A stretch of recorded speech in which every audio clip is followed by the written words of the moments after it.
A'udzubillahi samil alim minasyaitonir rajim. Bismillahirrahmanirrahim. Assalamualaikum warahmatullahi wabarakatuh. Alhamdulillahirabbil alamin wa bihi nasta'in wa la 'aqibatu lil muttaqin wa la 'udwana illa 'alal zalimin. Asyhadu an la ilaha illallah wahdahu la syarika lah wa asyhadu anna Muhammadan 'abduhu wa rasuluh. Allahumma shalli ala sayyidina Muhammad wa ala ali sayyidina Muhammad. Alhamdulillah, alhamdulillah, thumma alhamdulillah.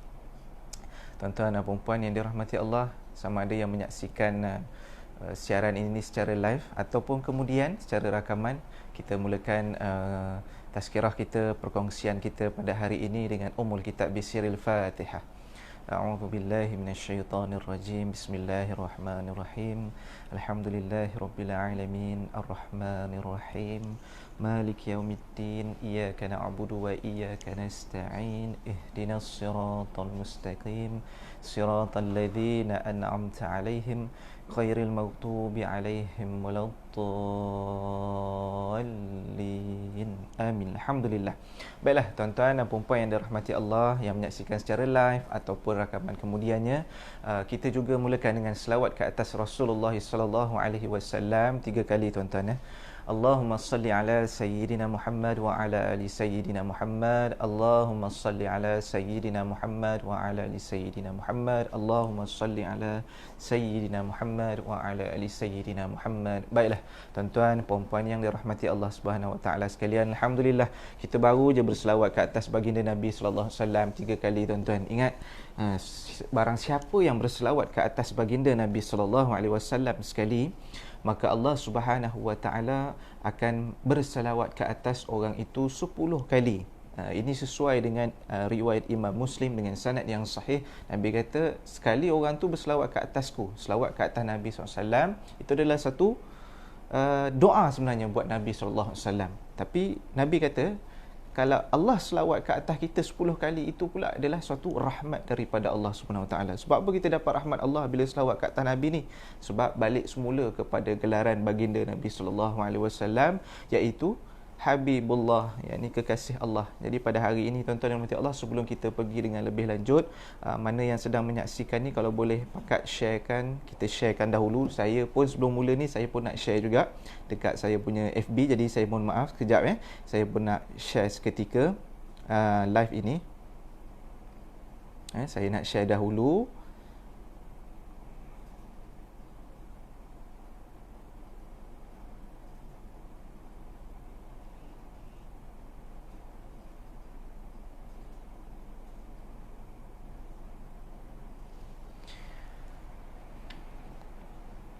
Baik, tuan-tuan dan puan-puan yang dirahmati Allah, kita sambung semula. Tajuk kita pada hari ini, kalau kita lihat seperti yang telah mungkin ada diiklankan ataupun letak tajuk kat situ, harta kita bersama. Jadi alhamdulillah, bila sebut harta kita bersama ni tuan-tuan dan puan Allah, sebelum kita cerita apa dia harta kita bersama ni, kita nak kena tahu apa harta yang kita ada dulu sebelum kita nak bersama-sama merasai harta itu. Jadi kita lihat dahulu. Yang pertamanya tuan-tuan dan dirahmati Allah, kalau kita lihat bila bicara berkaitan tentang wakaf ini, harta yang kita ada, yang kita kena keluarkan, kita ada tapi wajib kita keluarkan. Kita nak simpan pun ada benda yang boleh kita simpankan, tapi nak kena keluarkan ni, ada yang kena keluarkan secara ibadah sunat, ada yang kena keluarkan secara ibadah wajib. Jadi bila melihat bab ini tuan-tuan yang dirahmati Allah, kita lihat yang pertama, sedekah ni dia ada dua. Sedekah wajib, sedekah sunat. Apa maksud sedekah ni sebelum itu? Banyak sebelum ni tuan-tuan, tapi itulah katanya ilmu, itulah konsep ilmu. Kita bermula sikit-sikit daripada bawah sampai naik ke atas. Nak kena faham sedekah ni apa dulu. Jadi sedekah, sad dal qaf ta marbutah, tu sedekah di dalam bahasa Arab. Dalam bahasa Melayu disebut sedekah. Begitu juga dengan waqaf, waw qaf fa. Orang kita sebut wakaf. Dia kalau hulu-hulu sikit, jauh-jauh sikit, wakaf. Wakaf, Haji wakaf, dia kata. Jadi tuan-tuan dan puan Allah, sedekah ni ataupun sebutan yang sebenar di dalam bahasa Arab ni sedekah, sebab dia bermula dengan huruf sad. Asal perkataan sedekah tu sendiri sedekah, bermaksud sedekah ni dari sudut literal meaning dia ataupun lurah dia ataupun dari sudut bahasanya ialah Apa dia sedekah ni tuan-tuan? Abu Bakar As-Siddiq. As-Siddiq tu pun perkataan asal dia sedekah. Abu Bakar As-Siddiq ni dapat gelaran As-Siddiq sebab apa? Dia membenarkan semua kalam baginda Nabi sallallahu alaihi wasallam. Alhamdulillah, tabarakallah, masya-Allah. Jadi sedekah ni, sedekah juga asal perkataan derive from the word sedekah. Apa maksud dia sudut lugah? Sedekah ni benar. Jadi kalau kita ambillah sebiji perkataan sedekah ni daripada kalimah sedekah ni ambil kalimah daripada sedekah yang bermaksud benar. Kalau ambil bulat-bulat daripada maksud ni benar, orang yang telah bersedekah, orang yang melaksanakan ibadah sedekah sama ada wajib dan ataupun sunat, dia telah benarlah imannya. Sebab itu para sahabat baginda Nabi Muhammad sallallahu alaihi wasallam dahulu kala tuan-tuan, bila Nabi minta kita nak pergi berperang, jom infakkan harta untuk kita sama-sama pergi berperang. Jadi tuan-tuan, semua tak ketinggalan, malah berebut-rebut. Dalam sejarah kalau kita menyusuri, ada masa kita insya-Allah akan ceritakan pada suatu waktu kelak insya-Allah, Abu Bakar dengan Sayyidina Abu Bakar As-Siddiq dan juga Sayyidina Umar Al-Khattab radhiyallahu anhuma, kalau kita lihat mereka berlumba-lumba ni nak jumpa Nabi, siapa dulu nak bagi harta. Kalau boleh semua tuan-tuan dirahmati Allah. Begitu juga dalam sejarah peristiwa hijrah. Berlumba-lumba orang untuk mana yang nak keluar berhijrah tu, berlumba untuk memberikan harta mereka nak bantu baginda Nabi sallallahu alaihi wasallam untuk proses hijrah. Tapi Nabi kata Nabi akan gunakan keupayaan baginda Nabi sallallahu alaihi wasallam sendiri. Jadi tuan-tuan, di sini kalau kita dapat lihat mereka membenarkan iman tu antaranya dari sudut harta ni adalah dengan bersedekah. Jadi itu sedekah ataupun sedekah dari sudut lughah. Baik, yang seterusnya dari sudut istilah. Maksud sedekah ni ialah suatu amalan memberikan sesuatu yang kita miliki kepada orang lain kerana Allah. Kelas. Itu asal sedekah. Maksud dari sudut istilah. Senang. Apa yang kita ada, kita bagi orang kerana Allah SWT. Sedekahlah tu nama dia. Jadi soal ikhlas ke tak tu macam mana Ustaz? Jadi ikhlas ni tuan-tuan dirahmati Allah, kalau kita lihat ulama dah bahas dah. Pertama, ikhlas dia ni tingkatan paling tinggi. Sesuatu yang dia buat ni memang semata-mata kerana Allah. Itu jelas ikhlas. Yang kedua, ikhlas ni dia buat amalan tu ikhlas, tapi dia nakkan pahala daripada Allah Subhanahu Wa Taala. Itu pun dikira ikhlas. Yang ketiga, dia buat sesuatu amalan ni tuan-tuan supaya dia di atas dunia ni dapat kebaikan dan dihindarkan daripada keburukan. Itu pun juga ikhlas tuan-tuan dan rahmati Allah. Jadi hujungnya itu yang kita nak tahu adalah kerana Allah SWT. Bukan sebab mak mentua, bukan sebab jiran sebelah, bukan sebab kawan, bukan sebab bos, tapi kerana Allah Subhanahu Wa Taala. Jelas tuan. Jadi kita balik semula kepada itu pengertian sedekah. Jadi kita lihat kepada yang wajib dan sunat pula tadi ni. Sedekah wajib ni apa dia? Ni kita nak cerita daripada apa yang kita ada, kita nak bagi pada orang, barulah kita dapat harta kita bersama. Jadi kita kena tahu harta kita dulu apa dia yang kita nak bersama-sama rasa ni. Jadi harta kita kalau kita lihat tu sedekah wajib yang pertama apa dia tuan-tuan? Zakat. Zakat ni zakiyun, aktiviti ataupun amalan membersihkan harta kita. Tu sedekah wajib, tak boleh tidak. 2.5 kena keluar tuan-tuan dirahmati Allah. Kepada 7 golongan asnaf. Itu sedekah wajib yang pertama. Sedekah wajib yang kedua tuan-tuan, ini mana abang-abang sado kita ni, tuan-tuan haji ni, termasuklah saya yang bercakap, iaitu apa dia? Barisan para suami ni.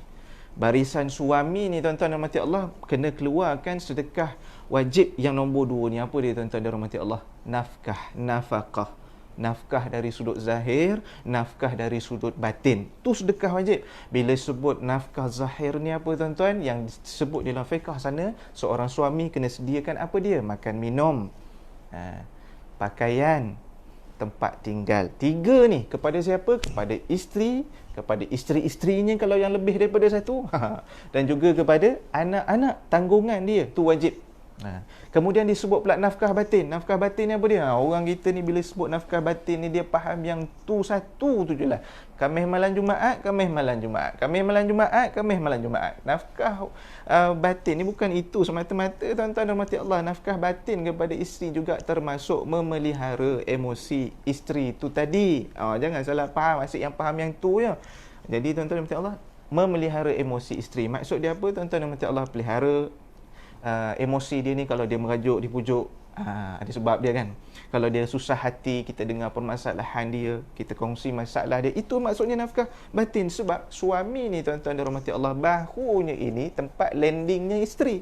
Jadi itu antara maksud nafkah batin. Itu sedekah wajib. Kemudian sedekah wajib yang ketiga, kita pergi jauh sikit lah tuan-tuan dan rahmati Allah. Apabila berlakunya peperangan di antara umat Islam dengan orang bukan Islam, maka orang kaya di situ hendaklah mengeluarkan sedekah, jadi hukum wajib kepada orang kaya ni tadi keluar kepada orang miskin. Zakat dah tentu wajib, tapi bila perang zakat dia dah keluar 2.5. Itu kena berlalu haul, cukup nisab. Tapi bila berlakunya perang, sedekah tu jatuh wajib kepada orang kaya Islam, bagi kepada orang bukan bagi kepada orang Islam yang susah. Ini peperangan antara orang Islam dengan orang bukan Islam.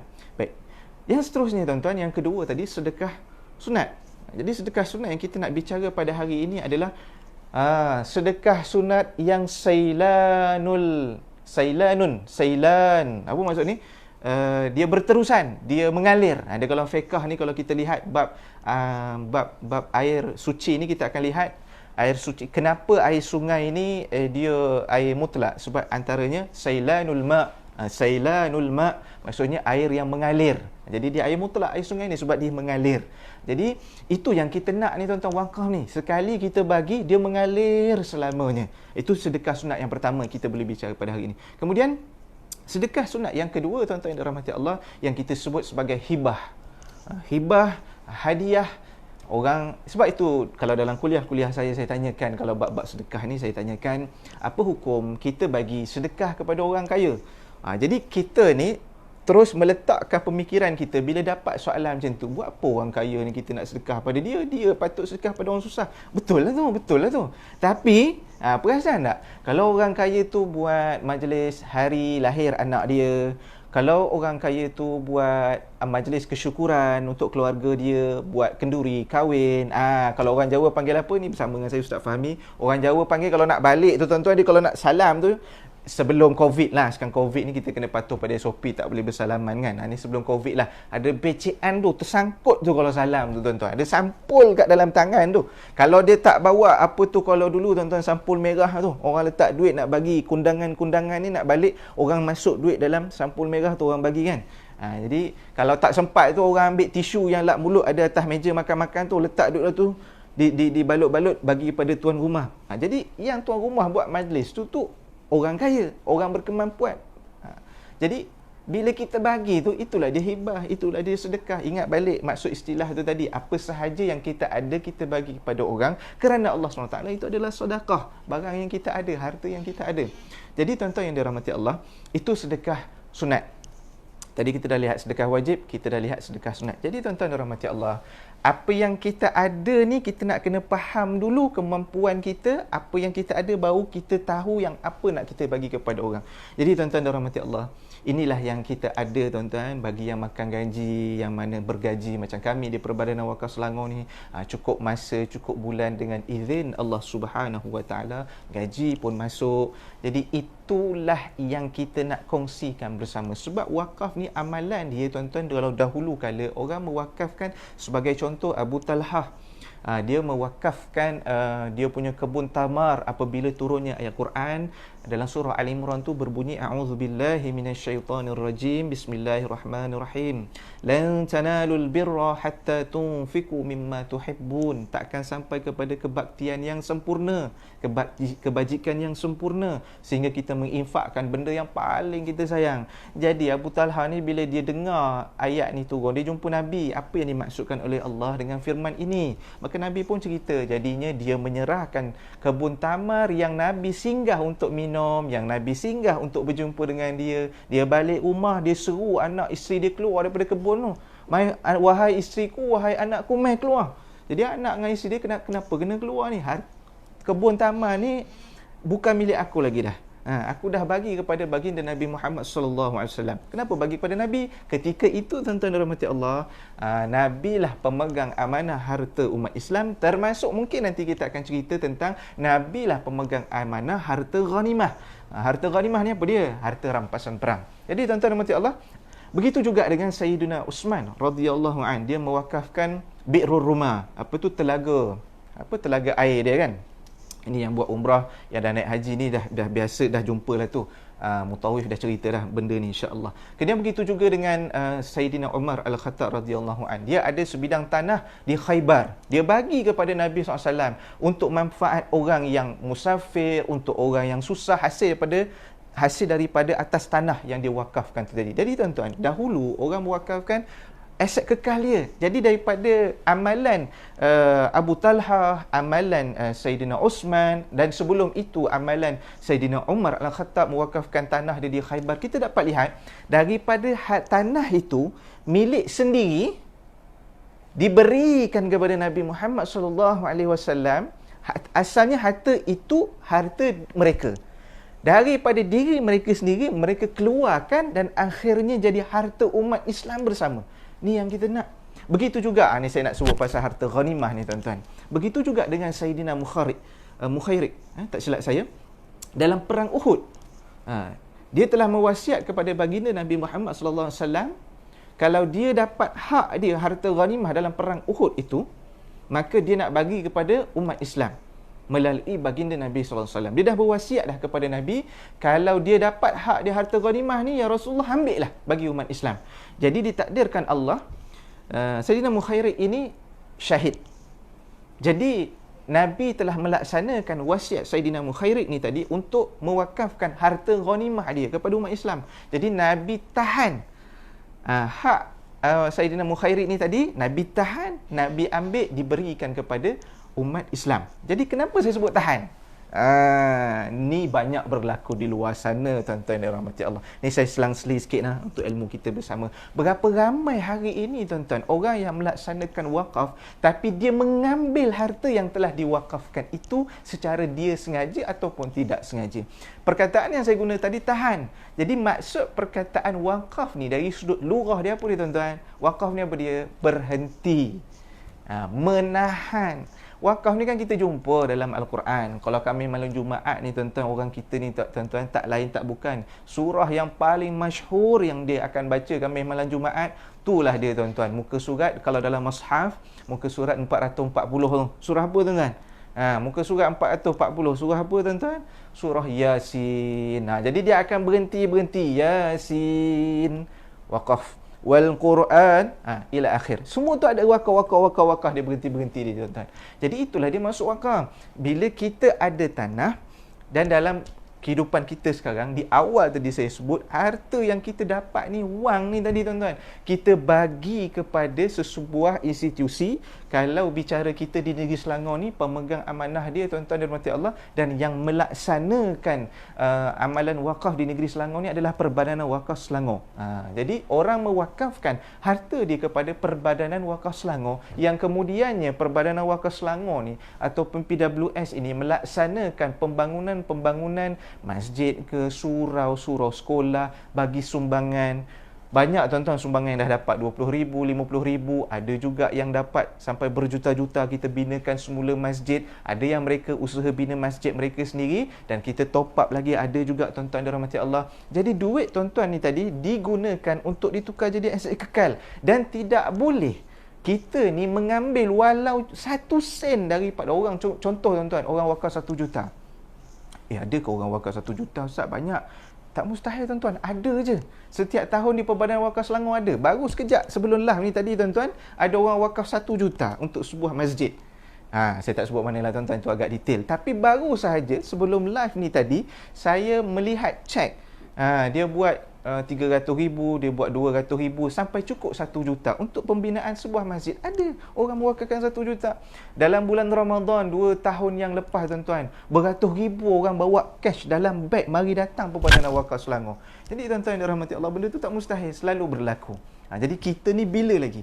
Jadi tak boleh ambil walaupun 1 sen daripada 1 juta yang orang wakafkan tu, melainkan itu hendaklah ditukar menjadi aset kekal. Jadi bila mana orang nak ambil komisen ni di luar sana, tuan-tuan, banyak kadang-kadang orang nak ambil komisen daripada harta wakaf. katalah wakaf tu cuma RM30. Kemudian dia ambil RM15 daripada RM30 untuk kos pengurusan. Tapi dia tak maklum kepada pewakaf. Sedangkan pewakaf dah declare, dia isi borang, dia nampak satu lot ke, satu unit ke, satu kaki ke, ikutlah apa bahasa digunakan tuan-tuan untuk skala tu tadi. Satu lot RM30. Jadi pewakaf ni, dia dah tahu dah yang dia wakaf RM30, bukan RM15. Tapi tak dimaklum kepada pewakaf yang pengurusan ambil RM15 tu tadi. Jadi itu berlakunya pelanggaran konsep asal wakaf. Dia kena declare. Kalau pewakaf, saya tak setuju, saya bagi RM30 ni saya nak wakaf, tak nak ada ambil kos pengurusan. Jadi bila tak setuju, tak boleh ambil. Tapi apa yang terkilan kita di luar sana, banyak yang melakukan perkara sebegini. Pewakaf mewakafkan RM50, tapi dalam diam pengurusan ambil. Ini di luar sana. Di luar sana pengurusan ambil RM10, ambil 2% untuk pengurusan, tapi tak dimaklum kepada pewakaf. Ini tidak, minta maaf, sorry to say, tidak patuh syariah tuan-tuan dalam bab wakaf. Sebab ada orang ingat wakaf ni dalam tu ada amil. Tuan-tuan, dalam wakaf ni kita tak sebut amil. Amil ni sebagai apa? Kalau dalam zakat tu dia salah satu golongan asnaf, dia memang ada hak. Dia 1/8 tu dia memang ada hak. Kiraan itulah, dia ada hak dia, amil ni. Tapi wakaf ni tuan-tuan, dia tidak ada kiraan dia begitu, tak boleh ambil kiraan zakat. Jadi dia perlu kepada kebenaran pewakaf. Tapi di luar sana banyak yang buat begitu tuan-tuan dan mati Allah. Jadi kita terkilan, pelanggaran konsep dan hukum hakam yang berkaitan tentang wakaf ni telah dilakukan. Boleh, tapi kena dengan persetujuan pewakaf. Sebab itu tuan-tuan, di Selangor ni entiti yang mendapat mandat yang secara rasminya adalah Perbadanan Wakaf Selangor. Jadi apa-apa kalau boleh tuan-tuan, wakaf tunai, wakaf khas, wakaf emas, mari datang ke Perbadanan Wakaf Selangor. Sebab kita tak ambil pun duit tuan-tuan, walaupun 1 sen tak. Semuanya kita akan serahkan balik kepada umat Islam. Baik, kita balik semula kepada harta kita bersama ni tadi. Tadi Saidina Mukhairik, dia telah berwasiat kepada Nabi sebelum perang Uhud tu, dia kalau dapat hak dia nak bagi kepada umat Islam melalui Nabi Muhammad sallallahu alaihi wasallam. Jadi dia bagi. Okey, seterusnya tuan-tuan dan mati Allah, kalau kita lihat peristiwa hijrah pula, harta kita bersama ni tuan-tuan, Nabi ada harta dalam perjalanan daripada hijrah daripada Mekah ke Yathrib. Ataupun nama barunya kemudian itu Madinatul Munawwarah. Madinah tu bandar, Munawwarah tu bercahaya gilang gemilang. Bandar yang bercahaya gemilang, begitulah. Jadi sebelum sampai ke Yathrib tu, Nabi telah pun bina sebuah masjid. Masjid Quba tuan-tuan dan rahmati Allah, itu adalah masjid wakaf yang pertama. Harta Nabi keluarkan untuk binakan masjid tu tadi tuan-tuan, dan masjid itu menjadi harta bersama umat Islam. Siapa-siapa sahaja boleh guna tuan-tuan dan rahmati Allah. Baik, itu cerita bagaimana permulaan dia daripada harta kita menjadi harta kita bersama tuan-tuan dan rahmati Allah. Baik, contoh kita dapat gaji kita dapat gaji. Tadi kita dah lihat sedekah wajib. Yang nombor 2 tu tadi apa dia? Nafkah. Nafkah ni tadi tuan-tuan, kita dah keluarkan. Zakat pendapatan yang potong gaji ke, yang keluar sendiri pun kita dah keluarkan tuan-tuan dan rahmati Allah. Okay. Kemudian hak anak, kemudian bagi kepada ibu, bagi kepada ayah, kita dah keluarkan. Yang mana bertakaful, bulan-bulan buat takaful. Hutang dengan bank, bayar rumah, kita dah bayar. Hutang bank kita nak bayar untuk kereta, kita dah bayar. Yang personal loan pun kita dah bayar. Jadi kalkulit tuan-tuan, semua tu ada dalam senarai kita. Tapi sayang tuan-tuan dirahmati Allah, berapa ramai di kalangan kita pada hari ini tidak meletakkan sedekah ini, wakaf ini sebagai salah satu list yang dia kena buat setiap kali dapat gaji. Kalau boleh tuan-tuan dirahmati Allah, bila kita dapat sahaja gaji kita ni, ada portion yang kita telah asingkan. Tak kiralah berapa ringgit sekalipun tuan-tuan, tapi biarlah padan dengan pendapatan kita. Sebagai contoh, pendapatan RM5,000 bersih. Bila ditanya berapa wakaf setiap bulan, RM4 Ustaz, RM4 setiap bulan saya wakaf. Oh, dengan bangga RM4 sebab dia bangga dia dah keluarkan. Alhamdulillah, tabarakallah, RM4 tu pun dia telah keluarkan. Tapi tuan-tuan, bila kita ni dah berjaya buat satu amal baik, kita kena tambah lagi. Aku dah buat dah RM4, takkan RM4 sampai aku meninggal dunia, kena tambah lagi. Sebab Nabi SAW telah pun bersabda dalam sebuah hadis kudusi yang berbunyi, innama yataqarrabu ilayya abdi bin nawafil. Sesungguhnya hamba-Ku ini kalau nak dekat kepadaku, yakni kepada Allah, adalah dengan amalan-amalan sunat. An-nawafil tu amalan sunat. Amalan wajib ni tuan-tuan tak buat, confirm dalam neraka Allah Subhanahu Wa Taala. Jadi bila kita dah buat amalan wajib, ni Allah kata nak dekat lagi dengan Allah adalah dengan an-nawafil, amalan sunat. Jadi wakaf ni amalan sunat. Tadi kita dah lihat kan, sedekah sunat tadi, poin pertama sedekah sunat adalah wakaf, iaitu mengalir yang berterusan. Jadi tuan-tuan dan puan Allah, kita pun dah keluarkan dah tadi. Kita buahkan RM4, tapi kita nak dekat lagi dengan Allah, sedangkan gaji kita bersih tuan-tuan. Contohlah ni, RM5,000, takkan RM4 tuan-tuan selama-lamanya, takkan RM4 selama-lamanya. Lalu tabung masjid minggu pertama RM1, tabung tu tabung wakaf. Minggu kedua semain Jumaat, sekarang pun alhamdulillah baru buka semula, itu pun ada kapasiti yang tertentu. Jadi tuan-tuan yang dirahmati Allah, COVID ni tak tahu nak cakap apalah tuan-tuan dirahmati Allah. Allah izinkan, tak kisahlah dia pandemik ke, dia plandemik ke, tanpa izin Allah. Ini kita sebagai orang Islam, akidah kita ahli sunnah wal jamaah, tak akan berlaku sesuatu tanpa izin Allah. Jadi pandemik ke, plandemik ke, peningmik ke, kita dah duduk pening dengan COVID ni tuan-tuan, dia tetap berlaku dengan izin Allah. Jadi Allah dah bagi dah tentera ni, COVID-19 ni atas diri manusia ni tuan-tuan yang dirahmati Allah. Dengan izin Allah benda ni berlaku. Kenapa masih terdapat segelintir manusia yang tidak menutup aurat, masih lagi tidak mahu menutup aurat? Yang tidak mahu solat, masih lagi terus tidak mahu solat. Orang yang tak nak melaksanakan zakat, masih lagi tidak mahu melaksanakan zakat. Orang yang tak pernah buat wakaf, masih lagi tak nak buat wakaf. Orang yang pakai seluar pendek, masih lagi pakai seluar pendek. Orang yang free hair dengan COVID-19 ni berlaku, masih lagi free hair. Tapi yang pelik ni tuan-tuan, muka ni, hidung dengan mulut, dagu ni, pipi ni tuan-tuan, dia cover dengan mask. Pakai pula mask, tapi rambut dia tak pakai pula. Tuan-tuan, ini bukankah suatu amalan yang mencabar Allah Subhanahu Wa Taala setelah Allah memberikan peringatan kepada kita dengan COVID-19 ni? Jadi tuan-tuan, dan akhir-akhir ni kalau kita lihat tuan-tuan, dugaan kepada umat Islam ni berkaitan tentang syahwat. Banyak Allah bagi COVID-19, masih lagi nak ikut nafsu syahwat ni, sedangkan Allah dah bagi tahu dah, Nabi dah bagi tahu dah cara nak menangani syahwat ni macam mana tuan-tuan. Tapi masih lagi berlaku. Dalam keadaan COVID-19 masih belum ada titik noktah. Masih belum ada titik noktah tuan-tuan dan mati Allah. Jadi harta yang kita miliki ni tuan-tuan, kadang berkoyan-koyan dekat rumah, berjuta-jutaan, beriban-riban dalam akaun, macam-macam unit trust kita masuk, macam-macam FD kita labur. Masya Allah, hanya semata-mata untuk memastikan apa dia tuan-tuan? Aku nak senang, dulu aku susah. Tak salah nak jadi senang tuan-tuan, tak salah nak jadi susah. Abdul Rahman bin Auf yang digelar sebagai saudagar Tuhan, lagi Khalifah Talhah bin Ubaidillah yang digelar sebagai si pengalir harta, kaya raya tuan-tuan. Tetapi kaya rayanya mereka tidak menyebabkan mereka sombong dengan harta. Malah Abdul Rahman bin Auf ni tuan-tuan dirahmati Allah, keluarkan lagi hartanya, lagi keluar. Dia susah hati tuan-tuan, harta tu banyak, tapi bila dia keluar ada lagi, tak habis-habis tuan-tuan. Begitu juga Talha bin Ubaidillah, sampai menangis harta yang dia ada pada hari itu. Dalam bahasa Arab ni kalau disebut hari ini, dalam bahasa Arab sebut al-yaum, ada alif lam dekat depan. Dia kalau ya waw mim yaum, yaum tu maksud dia hari je, tapi bila disebut al-yaum, hari ini, maksud dia harta hari ini, ketika ini, insya-Allah. Talhah bin Ubaidillah pada ketika itu melihat hartanya pada hari ini, pada waktu itulah, pada waktu itu masih banyak. Jadi isteri dia tuan-tuan dirahmati Allah minta suami dia keluar dengan pembantu dia, agihkan harta tu tuan-tuan. Sebab bila mana kesihatan kita ni Allah uji dengan kesakitan. Bila mana Allah rezekikan, Allah izinkan kesihatan yang kita miliki ini, Allah izinkan diberi dengan kesakitan.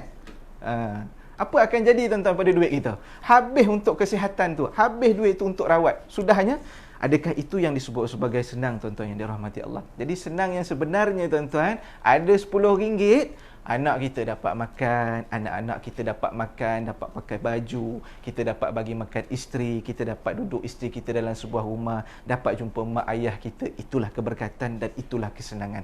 Jangan pernah terlintas tuan-tuan, kesenangan itu diukur dengan berapa RM yang kita ada. Sebab Di alam kubur nanti, di akhirat nanti, Allah tak tengok berapa RM ada dalam, ni ASB tak lama lagi ni ke mungkin hari ini nak mengumumkan pendapatan apa ni tu kan, ASB tu. Ramai orang menanti ni tuan-tuan. Tabarakallah, tak apa macam saya sebut tadi. Nak kaya nak senang tak apa, tapi ingat, biar kita jadi orang yang beringat di kalangan orang yang beringat. Sebab banyak kali Allah ulang dalam Quran, afala ta'qilun, afala ta'qilun. Di harta yang kita ada ni, duk kongsi, duk bagi zakat wajib dah buat. Wakaf ni, aku dah buat wakaf ke belum ni? Dengar wakaf sana sini dah buat dah. Alhamdulillah, ada orang dah buat untuk masjid, ada orang dah buat untuk surau, orang dah buat untuk madrasah, ada orang dah buat untuk sekolah. Jadi dengan perbadanan ni, apa pula perbadanan buat? Kita ni scattered around, kita bagi semua untuk dapat rasa. Tidak hanya satu tu tuan-tuan dan rahmati Allah. Jadi bila bagi ni tadi tuan-tuan, selagi mana orang solat dalam masjid tu, selagi mana orang belajar dalam sekolah tu, dia berjaya sampai PhD, dia menyumbang balik pada masyarakat. Dek, kerana sekolah itu dapat bantuan wakaf daripada Perbadanan Wakaf Selangor, sekolah tu siap, dapat beli meja, dapat beli kursi, ada dinding, ada lantai, ada shilling, ada tingkap, semua pakai duit wakaf. Orang yang pernah wakafkan ni tadi tuan-tuan, meninggal dia, itu pencen akhirat dia. Budak tu dapat berjaya tadi pun dek kerana dia berwakaf tu tadi. Jadi tuan-tuan, balik semula pasal RM4. Gaji bersih RM5,000. Jadi tak padan, kita kena tambah lagi. Amalan sunat kita ni tadi, biar padan. Aku RM5,000 takkan RM4.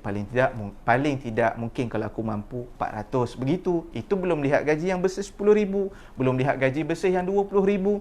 Tuan-tuan yang dirahmati Allah, harta yang paling nikmat sekali di atas dunia Allah SWT ini apabila kita dapat melihat kesenangan kita ini melalui keturunan kita tuan-tuan. Anak itu saleh dan musleh. Doakan dahulu tuan-tuan, anak itu saleh, salehah, musleh, muslehah. Saleh tu semua orang tahu dah. Salehah tu semua orang tahu dah. Musleh ni apa dia? Musleh ni dia membaikkan orang lain. Tidak semestinya dia jadi ustaz. Tak semestinya jadi para asatizah, tidak. Mungkin dia jadi engineer, tapi melalui FB dia, melalui Instagram dia, dia berdakwah. Dia jadi moderator, dia jadi facilitator, berdakwahkan orang dekat pada Allah. Itu juga dikira sebagai musleh. Muslehah pula apa dia? Muslehah untuk orang perempuan. Musleh tu untuk orang lelaki. Jadi itulah kesenangan yang sebenar. Sebab bila kita meninggal dunia tuan-tuan dan rahmati Allah, ini hadis riwayat Muslim yang sahih, yang masyhur. Idza mata ibnu Adam, dalam sanad yang lain, idza matal insan, ada dua. In qata amalahu illa min thalath. Jadi ini yang kita nak tuan-tuan. Bila kita meninggal dunia, kita meninggalkan dunia ini, kita nak ini kesenangan abadi kita. Pertama, sedekah jariah. Kenapa sedekah jariah dulu? Kenapa sedekah jariah dulu? Kenapa sedekah jariah dulu disebut? Jangan tolong terbalikkan hadis ni tuan-tuan. Nabi sebut sedekah jariah dulu. Sebab apa sedekah jariah dulu? Kerana amal individu, amal kita sendiri Allah nak tengok. Daripada harta kita ni tadi, kita keluarkan tak? Kalau sedekah jariah ni maksud dia sailanul ma', tu tadilah contoh tu, mengalir. Jadi wakaf ni antara sedekah yang mengalir tu. Yang kemudian keduanya, sedekah jariah au ilmu yang tafa'u bih. Itu melibatkan orang kedua pula. Kita ada ilmu, kita bagi pada orang. Orang tu beramal, baru jadi faedah pada diri kita, baru dapat. Dan yang ketiga, ni juga kesenangan abadi. Apa dia? Awwaladin salih yad'ulah. Jadi itu yang kita nak tuan-tuan. Betul kata kumpulan nasyid Raihan, iman tak dapat diwarisi. Iman tak dapat diwarisi dari seorang ayah yang bertakwa. Betul tuan-tuan. Kita ni, Allah dah tegur dalam Quran dah. Surah At-Takatsur. Surah At-Takatsur yang mana tuan-tuan? Alhaakumut takatsur ila akhir. Tengok, lepas ni cuba tengok surah At-Takatsur. Allah tegur tentang keturunan. Kita ni selalu bangga, oi, atuk aku dulu alim ulama. Moyang aku dulu mufti besar kat kerajaan sana. Bapa aku asatizah, orang hormat. Tapi tuan-tuan sayang, anak cucu cicit tuan-tuan, kaya raya tapi tak mampu nak beli sehelai tudung untuk menutup aurat dengan sempurna. Kok kata pakai tudung tuan-tuan, kadang-kadang orang perempuan dia nampak leher. Orang lelaki kaya dia pakai seluar, kadang-kadang seluar dia bawah lutut ngam-ngam. Jadi tuan-tuan, tapi orang tu duk bangga juga dengan keturunan. Kita bangga dengan keturunan dia, alim ulama dan sebagainya. Tapi ingat, memang betul, iman tak dapat diwarisi. Sebab itu awwaladin salih yad'ulah jatuh nombor 3 dalam hadis itu. Tanpa anak yang soleh, dia takkan mampu nak mendoakan mak dan ayah dia. Jadi sebab itu tuan-tuan, anak ni daripada kecil sampai dia ke besar, selagi mana dia di bawah tanggungan kita, ingat, anak perempuan selagi mana dia belum mendirikan rumah tangga. Ingat, anak perempuan selagi mana dia belum mendirikan rumah tangga, memang dia di bawah pengawasan walinya yang dekat dengan dia utama, iaitu bapa dia. Biarlah dia tu ada doktor sekalipun, ada pangkat sekalipun, ada gelar, tapi dia belum mendirikan rumah tangga, tanggungjawab bapa dia. Kemudian jatuh abang dia. Ingat, wali itulah tadi. Tapi anak lelaki lain pula. Bila dah cukup masa, dah cukup usia, dah boleh bekerja, dia perlu membantu keluarga. Tu lain pula. Tu kita tengok fiqh muamalah, tu lain cerita lah pula. Jadi tuan-tuan dirahmati Allah, yang kita nak yang nombor 3 ni tadi, awwalan salih yad'ulah. Jadi kita ni berwakaf niat untuk anak, niat untuk orang yang dah meninggal dunia. Jadi bila kita berwakaf niat untuk anak ni tadilah, sebab apa? Kita nak anak ni setiap kali dia solat, dia akan mendoakan mak dia yang dah meninggal dunia, ayah dia yang dah meninggal dunia. Bukan setakat buat tahlil tu sahaja tuan-tuan. Tahlil ni pun bermusim. Sekarang tengah COVID-19, tak berani orang nak kumpulkan orang ramai-ramai nak buat majlis tahlil dan sebagainya. Doa ni bukan tahlil tu sahaja, tuan-tuan dirahmati Allah. Doa ni setiap kali bukan sahaja dalam lepas solat. Tapi juga bila-bila dia senang, dia teringatkan ayah dia, dia doa. Allahumma ighfir lana dhunubana wa liwalidayna warhamhum kama rabbawna shighara. Kita doa ataupun tidak, tuan-tuan. Itu dalam bentuk plural, jamak. Kalau kita secara ramai-ramai. Jadi itu yang Allah Subhanahu Wa Taala nak melalui lisan Nabi SAW ni tadi, awwalan salih yad'ulah. Kalau tak tinggalkan anak ni tadi dengan ilmu, ada tinggalkan harta sahaja, ilmu tak ada contoh 10 juta tapi tak ada ilmu, ada harta tapi tak ada ilmu. 10 juta tu tuan-tuan dalam tempoh masa beberapa hari habis. Tapi kalau kita tinggalkan dia dengan ilmu, ada juga tinggalkan harta. Sebab Nabi SAW pernah bersabda, tinggalkan keturunanmu berharta itu jauh lebih baik, supaya dia tidak meminta-minta. Itu mafhum Nabi SAW dengan riwayat yang sahih. Jadi tuan-tuan yang dirahmati Allah, tu dia tadi, anak ni jatuh nombor 3. Jadi harta kita bersama ni apa dia tuan-tuan? Bila kita dalam keluarga, harta kita bersama ni apa? Ni peringkat keluarga dulu kita tengok. Yang pertama, yang dimaksudkan harta kita bersama dalam peringkat keluarga ialah apa dia? Anak yang soleh, anak yang solehah, anak yang musleh, anak yang muslehah. Tapi jangan pernah putus asa dengan anak-anak, tuan-tuan. Kadang-kadang kita tengok dia kecil tak cerdik. Ni kadang-kadang kita dengar orang datang bertanya, ada orang dapat anak angkat, ada orang anak angkat dia degil, ada orang anak angkat dia baik. Jadi tuan-tuan jangan pernah putus asa. Mereka kanak-kanak lagi, mereka budak kecil lagi. Jangan tengok anak tu tak pandai. Ini juga pesanan buat saya, pesanan buat murabbi di luar sana, cikgu-cikgu di luar sana. Tidak bermaksud anak murid yang tidak pandai sekarang selama-lamanya dia tidak pandai. Satu hari nanti tuan-tuan, mungkin anak yang kita rasa tidak pandai ni, satu hari nanti tuan-tuan dirahmati Allah, masya-Allah, dia bakal menggegarkan dunia, menggegarkan kita yang melihat, wah dulu budak ni lembab ni, slow ni, macam mana sekarang ni boleh hebat. Nampak tuan-tuan? Jangan pernah putus asa dengan anak-anak. Guru-guru pun begitu, jangan pernah putus asa dengan anak murid. Betul penggunaan bahasa Melayu saya, anak murid. Yang seterusnya tuan-tuan yang dirahmati Allah, dalam peringkat keluarga, harta kita bersama itulah anak. Dalam, kita naik sikit, banyaklah lagi. Kalau dalam keluarga tu, harta kita bersama tu anak-anak dari sudut ni, intelektual kita dalam keluarga, ilmu di peringkat keluarga, seterusnya simpanan kita, seterusnya pelaburan kita, dan seterusnya yang dapat mengawal bukan mengawal, yang dapat kita gunakan untuk masa depan, simpanan tu tadilah. Yang seterusnya kalau dalam peringkat community, di peringkat karya, di peringkat daerah, di peringkat negeri, di peringkat negara, di peringkat kebangsaan maksudnya, dan peringkat dunia sekali, tuan-tuan dan puan Allah. Apa dia harta kita bersama ni? Malaysia, ataupun kita tengok yang besar teruslah tuan-tuan. Malaysia ada 1 bilion, Selangor sebagai contohlah, kita ambil daripada negeri dulu.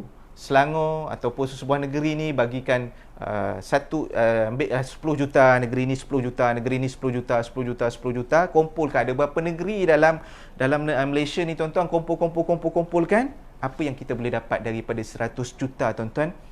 Kita boleh buat shopping mall wakaf, kita boleh buat kedai wakaf, kita boleh buat hospital wakaf, dan yang paling penting ni yang tengah kritikal bila sebut pasal ilmu ni, university wakaf, sekolah wakaf. Masuk tu mungkin sekadar pengurusan, macam kita pergi klinik kerajaan, Alhamdulillah RM1 je bayar untuk pengurusan dia, tak apalah. Tu yang kita nak. Macam dekat Mesir, Universiti Al-Azhar tu wakaf. Di Turki, di negara Turki, kita lihat berapa banyak universiti wakaf, bayarnya berapa ringgit je, tuan-tuan dirahmati Allah. Sebab apa? Sebab mereka telah kumpulkan duit, kemudian dibinakan sesuatu, manfaat dia disewaan, semua pergi kepada universiti tu. Pelajar tak payah bayar lah, tuan-tuan. Ni yang kita nak. Tu dia yang dimaksudkan sebagai harta kita bersama. Kalau di peringkat global pula, Malaysia bagi katalah 1 bilion, negara ni 1 bilion, 1 bilion, 1 bilion, dan akhirnya kita dapat mengawal, tuan-tuan dirahmati Allah, minyak dunia. Kita mungkin dapat mengawal penerbangan antarabangsa, aktiviti ulang alik di luar negara tu, semuanya dengan aktiviti wakaf. Dan akhirnya apa, tuan-tuan? Orang bukan Islam di luar sana segan, takut dan hormat kepada kesatuan Islam yang kita telah buat under one roof. Antaranya inilah dia, tuan-tuan, wakaf. Jadi, tapi ada juga kadang-kadang masalah orang kita ni, tuan-tuan. Ada nak buat masjid, dia dah wakaf dah. Dia wakaf minggu lepas, dia wakaf RM10. Minggu lepas dia wakaf RM10. Hari ni dia jumpa Nazir, dia jumpa pengurusi pembinaan. Ji, saya dah wakaf dah. Bila nak siap masjid ni? Dah seminggu dah ni. Tuan-tuan, kalau dia bagi 10 juta, siap terus, tuan-tuan, masjid tu. Ni RM10. Tapi baru minggu lepas tanya, hari ni dah tanya, minggu lepas bagi, minggu ni dah tanya. Jadi tuan-tuan, biar masuk di akal sikit persoalan kita, tuan-tuan. Nak bina tu bukan sedikit duit, paling tidak 2 juta lebih. Nak bina masjid ni, tuan-tuan dirahmati Allah. Dan itu memerlukan kos dan dana. Sebab kos dan dana ni, tuan-tuan, kalau ada orang, sebuah syarikat, ada individu yang kaya, dia akan terus bagi, tak apa, siap terus. Tapi kalau tak ada, macam tadi saya dapat lihat ada sebuah syarikat bagi 1 juta, yang dulu ratusan ribu individu bawa duit. Tu tak apa, tuan-tuan. Ni kalau kita kongsi tu sedikit demi sedikit, sedikit demi sedikit, jadi tak bolehlah kita bertanyakan soalan yang menyebabkan kecil hati pengurusi itu, tuan-tuan. Minggu lepas bagi, minggu ni nak tengok masjid siap, padahal bagi RM10 je. Jadi tuan-tuan, bukan tak salah nak bertanya, tapi biar kena pada waktu, tempat, keadaan dan situasi. Baiklah, tuan-tuan yang dirahmati Allah. Saya rasa kita dah berada di penghujung. Jadi itulah maksud harta kita bersama. Segalanya tidak kekal, melainkan 3 benda tu tadi, tuan-tuan dirahmati Allah. Kita nak harta yang kita ada ni, tuan-tuan, dia menjamin kesenangan kita, sejuknya kita, lapangnya kita, bercahayanya kita di alam kubur. Yang paling baik, tuan-tuan, sedekah ni, wakaf ni, bila kita bagi, kita tak ambil tahu dah. Sebab itu yang betulnya wakaf ni. Kita tak tahu nak apa dah, tak tahu dah siap dah, ni aku bagi dulu, Masya Allah, dalam diam-diam dah siap dah. Yang itu kita nak. Tangan ni bagi, tak nak tahu dah apa dah, itu dengan Allah dah. Tahu dah nampak dah siap, Masya Allah. Jadi tuan-tuan dirahmati Allah, itu yang kita nak. Yang keduanya, tuan-tuan dirahmati Allah, ingatlah, kita ni menghampiri saat-saat akhir, berada di atas dunia Allah Subhanahu Wa Taala ni, tuan-tuan. Saya nak kongsikanlah untuk poin kesimpulan nombor 2 ni. Masya Allah, baru-baru ni saya melihat sebuah dokumentari tentang planet lain selain planet bumi, antaranya planet Jupiter, planet Neptune. Okey, tuan-tuan, yang menarik perhatian saya, yang saya boleh laraskan dengan ayat Quran dan juga hadis Nabi SAW. Ingat, tuan-tuan, kita di atas dunia ni baru sehari je dekat atas sana. Macam mana kata? 1000 tahun di dunia, baru 1 hari di akhirat nanti. Begitu kiraan dia. Jadi macam how to make it possible? Macam mana kita nak fikir waras? Bila saya tengok dokumentari, saya ni bukannya orang yang belajar sains. Saya seorang yang belajar art, kan? Di ketika belajar dahulu, art, bukannya sciences, saya art. Jadi bila usia sekarang ni suka tengok dokumentari, daripada dululah kita tengok dokumentari ni, saya tengok dokumentari ni, nak laraskan sains dan Al-Quran tu, Masya Allah, saya dah jumpalah, tuan-tuan. Okey, apa yang saya nak sampaikan ialah poin nombor 2 ni. Di bumi ni, tuan-tuan, 1 hari di bumi berapa jam, tuan-tuan? Ustaz Fahmi, 1 hari di bumi berapa jam? 24 jam. Apa yang dimaksudkan 1 bulan tu, tuan-tuan, pula? 1 bulan ni kita bulan tu cukup 1 bulan, bila dia cukup dia mengelilingi bumi, bulan tu baru cukup 1 bulan. Itu maksud dia. Jadi kita balik pada hari ni tadi. Saya nak cantikkan antara sains Al-Quran, sains dengan Al-Quran. Yang menjadikan dunia dan sains ni adalah Allah SWT. Yang menjadikan masa ni Allah SWT. Sebelum adanya masa, Allah dah ada dah. Ni kita tengok Usuluddin sikit. Sebelum adanya masa, yang kita kira 1 jam, yang kita kira 1 saat, sebelum adanya perkataan 1 saat, Allah dah ada sebelum tu. Tu faham? Jadi, atas dunia ni, 1 hari 24 jam. Dalam dokumentari yang saya lihat tu, saya tak ingat sangat lah tuan-tuan, planet yang tepat, Jupiter ke Neptune ke, adalah. Nanti tuan-tuan tengoklah sendiri Google dan sebagainya. Ada satu planet ni tuan-tuan, kalau kita memerlukan 24 jam untuk dapat 1 hari, ada planet di luar sana yang memerlukan sebulan atau lebih untuk dapatkan 1 hari. Katalah sebulan. Ada satu planet ni, katalah dia memerlukan 1 bulan untuk melengkapkan 1 hari dia. Jadi kalau kita tak dapatlah duduk atas planet tu. Contoh, kalau orang duduk atas planet yang memerlukan sebulan kita untuk mendapat 1 hari dia, maknanya umur dia tu lambat meningkat. Betul tak? Umur dia tu lambat meningkat. Kenapa ini berlaku tuan-tuan? Sebab saiz planet tu besar.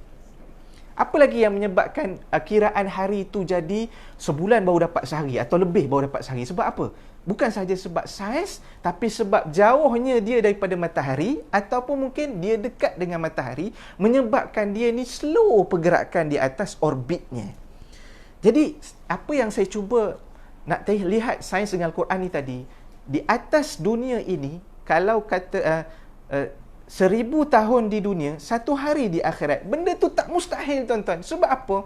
Ingat kata Nabi SAW, di padang mahsyar nanti tuan-tuan, kalau kita ambil batu, kita jatuhkan batu tu dekat panggil apa? Longkang ke parit ke, ataupun lubang yang boleh straight jatuh ke bawah. Kita ambil batu, kita nak dengar, kalau kita jatuhkan barang ni tuan-tuan, duit shilling kan, orang jatuhkan duit shilling ke besi ke atas lantai, dia bunyi keting terus. Less than 1 second. Mungkin dia jatuh dalam 0. Tak tahulah saya kiraan dia, tapi less than 1 second dia jatuh, keting, dia bunyi. Di padang mahsyar nanti tuan-tuan, kalau kita ambil batu, dalam riwayat Muslim kata Nabi SAW, kita baling ke kawah ataupun celah ataupun longkang, kita sebut nak bagi faham, lubang tu beribu tahun, beribu-ribu tahun baru kita dengar jatuhnya batu tu.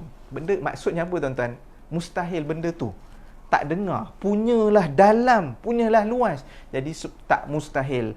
Memang benda tu betul. 1 hari di dunia ni 1000 tahun di akhirat kelak. Punyalah luas. Sebab kita tak akan dapat jumpa border, kita tak akan dapat jumpa penghujung kepada alam akhirat itu di padang mahsyar tu nanti tuan-tuan yang dirahmati Allah. Allah Ta'ala alam. Jadi tuan-tuan, jadinya kalaulah kita memikirkan kebesaran Allah Subhanahu Wa Ta'ala, Allahu Rabbi, kita ni tuan-tuan sebesar kuman dia agaknya tuan-tuan. Kita lihatlah, saya sekarang di Shah Alam. Shah Alam kita naik sedikit Petaling kita naik sedikit Selangor. Selangor kita naik sedikit Semenanjung Malaysia. Semenanjung Malaysia kita naik sikit Semenanjung dan Sabah Sarawak. Kita naik sikit ke Asia Tenggara. Asia Tenggara naik sikit kita Asia. Asia kita naik sedikit di peringkat global. Global bawa keluar bumi. Bumi bawa keluar, duduk dekat bulan, nampaklah bumi tu besar lagi. Tapi makin lama kita tengok akhirnya kita keluar pula daripada Bima Sakti. Daripada Bima Sakti ni keluar. Itu kalau dulu ada 9 planet, sekarang Pluto dah tak declare sebagai planet ni tuan-tuan. Ada 8 sahaja. Kalau kita keluar daripada 8 planet ni tuan-tuan, daripada Bima Sakti, itu baru sahaja langit yang pertama. Maha suci Allah, Nabi Muhammad SAW, Allah gerakkan daripada bumi yang sebesar kuman ni, pada pandangan Allah ni, kecil je kita ni, Allah gerakkan Nabi naik ke Sidratul Muntaha, manusia yang paling hebat, yang pertamanya, yang bertemu dengan baginda, yang Nabi Muhammad SAW ni bertemu dengan Allah SWT, pencipta kita semua. Tak ada orang pernah buat. NASA pun tak boleh. Tapi inilah dia mukjizat Nabi Muhammad SAW. Jadi kalau kita memikirkan kecilnya kita ni tuan-tuan dirahmati Allah, nescaya harta ni tadi Kita ada, kita bagi. Kita ada, kita bagi. Nak ambil, buat untuk apa? Janji kebaikan. Itulah poin nombor 3 kita, tuan-tuan. Harta kita bersama untuk kita bersama di alam dunia yang seketika cuma ni, tuan-tuan dan rahmati Allah. Jadi saya mohon maaf terlebih dan terkurang perkongsian saya pada pagi ini. Itu sahaja ilmu semasa yang saya miliki. InsyaAllah panjang usia kita jumpa lagi. Nama saya Ibnu Hubain bin Abdul Aziz, salah seorang kaki tangan di Perbadanan Wakaf Selangor daripada unit dakwah, bahagian pemasaran dan dakwah. Jadi kami menyeru kepada semua yang menyaksikan live ini secara live ataupun kemudian share-sharekan, kemudian sampaikan kebaikan ni. Jadi berwakaflah dengan kami, tuan-tuan, sebab kita tidak pernah tahu. Lately kalau kita lihat, tengok tuan-tuan, ramai orang muda yang meninggal. Sebab kadang-kadang kita lihat di Perbadanan Wakaf Selangor ni ramai orang yang dah berusia, yang veteran, warga emas yang wakaf. Jom wahai orang muda, berwakaf bersama-sama dengan Perbadanan Wakaf Selangor. Sebab akhir-akhir ni kita dapat lihat ramai orang muda yang meninggal dunia, tuan-tuan. Kebanyakannya sebab sakit jantung, meninggal ketika tidur. Baru-baru ni ada yang sebab kemalangan basikal, kena serangan jantung ketika berjoging, kena serangan jantung ketika main badminton, serangan jantung ketika main bola. Allah Rabbi. Jadi bila melihat tu, tuan-tuan, adakah esok masih ada untuk aku? Jadi kita tak tahu, tuan-tuan, masa depan ni. Yang sekarang ni lah, yang dah lepas, kita tak boleh nak kembali dah. Yang depan, kita tak tahu. Yang kita miliki apa dia? Saat ni, ketika ini, masa ni. Nak sebut hari ni pun tak boleh. Sebab bila sebut hari ni, means 24 hours. Kita pun tak tahu sampai ke tak ke rumah nanti lepas balik kerja. Kita pun tak tahu nanti sempat tidur ke tidak. Tak tahu sempat jumpa ke tak mak ayah. Nanti tak tahu sempat jumpa pasangan ataupun tak. Jadi kok kata kita mampu, aku boleh ni nak wakaf ni, terus je lah buat, tuan-tuan. Tak usah fikir-fikir lagi dah. Nak beli X70 tak payah fikir-fikir, tuan-tuan. Nak beli X50 tak payah nak fikir-fikir. Nak beli iPhone 12 tak payah nak fikir-fikir. Nak keluarkan 10,000 KWSP pun tak fikir-fikir, tuan-tuan. Jadi tak payah nak fikir dah untuk kebaikan. Ni wakaf dah tentu milik Allah SWT. Keluarkanlah, tuan-tuan. Jadi di Wakaf Selangor ni, akak-akak, ibu-ibu yang ada emas nak wakafkan, boleh wakaf emas dengan kami. Nak buat potongan gaji, jomlah dengan kami. RM5 sahaja sebulan, tuan-tuan. Nak buat auto debit pun boleh. Nak buat FPX online pun boleh. Ada duit berkoyan-koyan kat rumah, nak bawa cash pun boleh, mari datang. Nak kita ambil pun, insya-Allah set appointment. Kita patuhi SOP, kita datang ambil, tuan-tuan yang dirahmati Allah. Jadi tengoklah website kami, tengoklah FB rasmi PWS, hubungilah kami untuk keterangan lanjut. Sekali lagi saya mohon maaf terlebih dan terkurang perkongsian pada hari ini. Saya hamba Allah yang hina, yang banyak melakukan dosa, yang inginkan keampunan daripada Allah SWT. Inilah kemampuan saya. Saya sebarkan sedikit kebaikan, tolong kongsikan dan amalkan. Itu yang saya nak di akhirat kelak, tuan-tuan dirahmati Allah. Jadi kita tangguh dahulu perkongsian kita dengan tasbih kafarah dan suratul As. Subhanakallahumma wa bihamdika asyhadu an la ilaha illa anta astaghfiruka wa atubu ilaik. Bismillahirrahmanirrahim. Wal 'asri innal insana lafi khusr illa alladhina amanu wa 'amilus solihati wa tawassaw bil haqq wa tawassaw bis sabr. Aqulu qawli hadha wa astaghfirullahal azim li wa lakum. Wassalamu alaikum warahmatullahi wabarakatuh. Ila liqa, insyaallah kita jumpa lagi nah.